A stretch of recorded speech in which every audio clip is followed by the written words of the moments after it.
Assalomu alaykum do'stlar. Demak, sizlar bilan marafonimizdan davom ettiramiz. Bugun 1-aprel, ertalab soat 6:30. Mana men ofisdaman.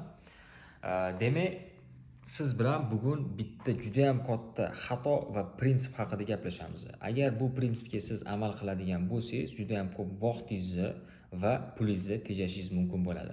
Sababi men 2019-yildan beri frilansda ishlab kelaman. Mana hozir tadbirkorlikka o'tganman. Boshimdan juda ham ko'plab muammolar, loyihalar, holatlarni kechirganman va bu xatolarning ichidan o'tib, sizga bu xatoni qilmaslikni maslahat bergan bo'lardim va bu prinsipga doimiy ravishda amal qilishni maslahat bergan bo'lardim. Agarda men orqaga qaytib qolganimda, birinchi navbatda shu narsani o'zimni faoliyatimga kirgizgan bo'lardim. Shuning uchun juda ham diqqat bilan eshiting va yaxshilab tushunishga harakat qiling. Demak, siz frilansda ishlayotgan paytingizda o'zi frilans nima nazarda tutiladi? Frilans agarda o'zingiz ishlayotgan bo'lsangiz va jamoada sizdan boshqa hech kim bo'lmasa, sizga ishingizni yaxshi qilgandan keyin juda ham ko'plab har xil loyihalar kelishni boshlaydi. Mijozlar kelishni boshlaydi. Mijozlar navbatga turishni boshlaydi. Siz bilan ishlash uchun, sizni xizmatingizni olish uchun. Menda juda ham ko'p bunaqa holat bo'lgan. Sababi mana 2019, 2020, 2021-yilda mustaqil ravishda ishlagan bo'lsam, o'zim mijoz qidirib, o'zim harakat qilib, lekin mana 2021-yildan boshlab turib, umuman mijoz qidirishni to'xtatganman. Mijozda avtomatik tarzda o'zi sarafanka orqali kelishni boshlagan. Tavsiyalar orqali, sarafanka orqali, blogim orqali va boshqa mijozlarim orqali. Shundan keyin mijozlarim soni ko'payib ketishni boshladi. Bir oyda bir nechtalab mijozlar kelishni boshladi. Men bitta katta qilgan xatolarimdan bittasi bu mijozlarni men bitta o'zim ishlaganligim uchun parallel ravishda olishni boshlaganman. Ya'ni bitta mijozni ishini tugatib turib, keyingi mijoz ishiga o'tmaganman-da, bir nechta loyihalar keladigan bo'lsa, bir nechta loyihalarni hammasini birdaniga olishni boshlaganman. Va bu xatoni juda ham ko'plab marta takrorlaganman, juda ham ko'p muammoga duch kelganman. Qanaqa bo'ladi desa, sizga 3 ta loyiha keladi. Aytaylik, 3 ta loyihani umumiy qiymati $3000, har bittasi $1000dan. Siz fikringizda, xayolingizda o'ylaysiz, hozir men 3 ta loyihani olaman, uchalasini qilaman va tugatib $3000 ishlayman deb. Men aslida shunaqa o'ylaganman. Lekin hammasini parallel boshlaganimdan keyin uchalasiga ham ulgurmay qolasiz. Uchalasida ham ishingiz yaxshi bo'lmaydi. Hammasini deadline o'tib ketadi. Vaholanki siz hammasidan $500 dan olgan bo'lasiz. Ya'ni birinchidan 100% pul olmaysiz, balki predoplata bilan ishlaymiz biz. Keyin loyihani tugata olmaganingizdan keyin qolgan pulni ham men olmaganman. Shunaqa qilib ham vaqtimni ketkazganman, ham nervimni ketkazganman, ham pulimni yo'qotganman.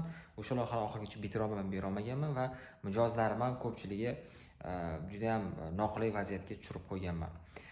Qanaqa prinsipga amal qilish kerak desa, agarda siz frilansda ishlayotgan bo'lsangiz va bitta o'zingiz ishlayotgan bo'lsangiz, jamoada sizdan boshqa odam bo'lmasa, hattoki bo'lsa ham bitta loyiha olasiz, bitirasiz, keyin keyingi loyihaga o'tasiz.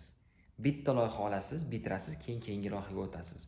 Agarda shunaqa holatlar bo'lishi mumkin, mijozlar ko'payib ketadi. Shu holatda mijozlarga yo'q deyish kerakmi, olmaslik kerakmi yoki nima qilish kerak desa, mijozlarga tushuntirish kerak. Hozir meni loyiham bor. Mana sana kuni men shu loyihani bitiraman, tugataman. Keyin seni loyihangga o'taman.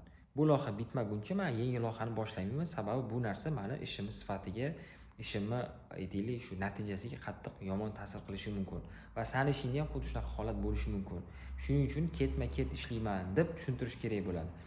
Agarda yo'q, men shoshilinchman, menga hozir kerak deydigan bo'lsa, olmaganingiz, o'sha loyihani olganingizdan ko'ra ancha siz uchun, o'zingiz uchun foydali bo'ladi. Men bu narsani 100% ishonch bilan aytaman, sababi saytlar yo'nalishida men 2019-yildan beri ishlab kelayotgan bo'lsam, shu paytgacha men 100 tadan ko'p saytlarni qo'lim bilan qilganman.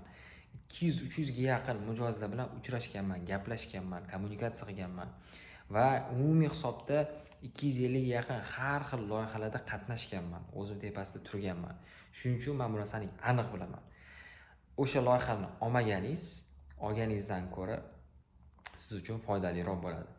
Endi agarda siz tadbirkor pozitsiyasiga o'tgan bo'lsangiz, u boshqa gap. Tadbirkor pozitsiyasi qanaqa pozitsiya? U o'zi qo'li bilan qilmaydi, balki boshqa mutaxassislarni qo'li bilan qanaqadir loyihalarni ishini qilish bilan band bo'ladi. Ya'ni o'zi qo'li bilan qilmaydi. Endi tadbirkor pozitsiyasida qanaqa prinsip ishlaydi desa, tadbirkor pozitsiyasida agar siz tadbirkor sifatida ishlayotgan bo'lsangiz, bo'ldi, men jamoa quraman, jamoa bilan ishlaydigan bo'lsangiz, sizda bitta prinsip bo'lishi kerak. Loyihalarni siz cheksiz olishingiz mumkin, parallel ravishda xohlagancha loyiha olishingiz mumkin. bitta qoida bilan o'zingiz qo'lingiz bilan hech narsa qilmasligingiz kerak bo'ladi.